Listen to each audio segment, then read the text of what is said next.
Magagandang bagay para sa iyo ngayong taon.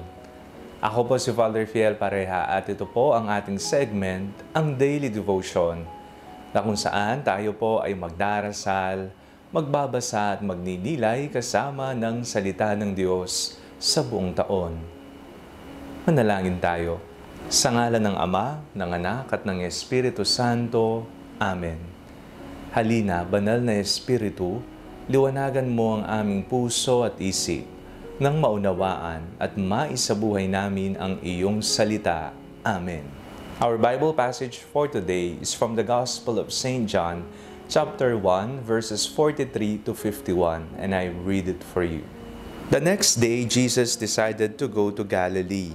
He found Philip and said to him, "Follow me."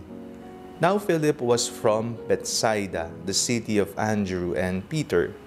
Philip found Nathanael and said to him, "We have found him about whom Moses in the law and also the prophets wrote, Jesus, son of Joseph from Nazareth." Nathanael said to him, "Can anything good come out of Nazareth?" Philip said to him, "Come and see." When Jesus saw Nathanael coming towards him, he said to him, "Here is truly an Israelite in whom there is no deceit." Nathanael asked him, "Where did you come to know me?" Jesus answered, "I saw you under the fig tree before Philip called you." Nathanael replied, "Rabbi, you are the Son of God, you are the King of Israel." Jesus answered, "Do you believe because I told you that I saw you under the fig tree? You will see greater things than this." And he said to him, "Very truly I tell you, you will see heaven open and the angels of God ascending and descending upon the Son of Man." Maaring tayo ay namumuhay sa mga sinasabi ng iba. Hindi tayo magaling, tayo ay mahirap lamang, hindi natin kaya, o tayo ay walang kapasidad. Maaring yan ang sinasabi sa atin at lumaki tayo na iyan ang daladala natin sa buhay. Sa ating pong pagbasa ngayong araw na ito, napakinggan po natin kung papaanong tinawag ng Panginoong Hesus ang mga ilan sa kanyang alagad, "Follow me." Ngunit mayroong pagdududa sa una. Mayroong bang magandang bagay na manggagaling sa Nazaret?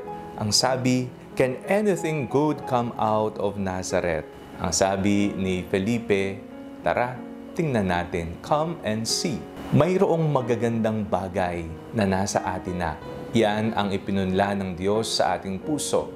Great things, many goodness and kindness in our hearts, sapagkat tayo po ay nilikha sa image and likeness ng Panginoon.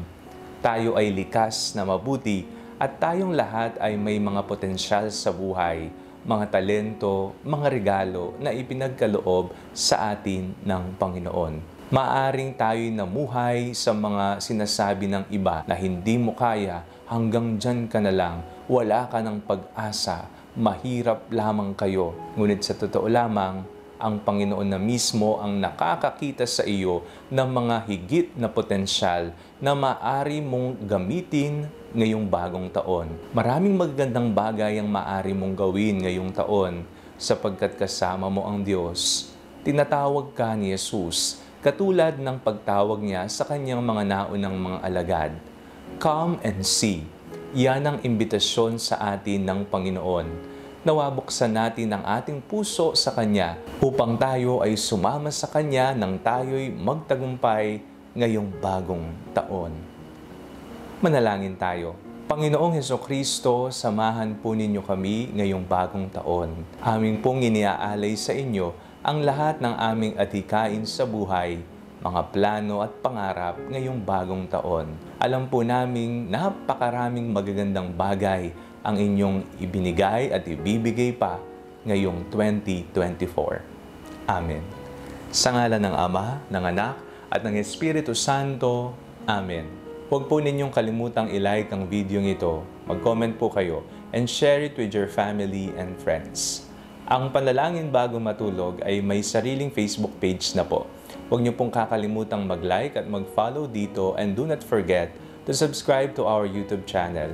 I-click nyo lamang po ang link na nasa description ng video ito o kaya naman po just search Father Fiel Pareha. God bless you po.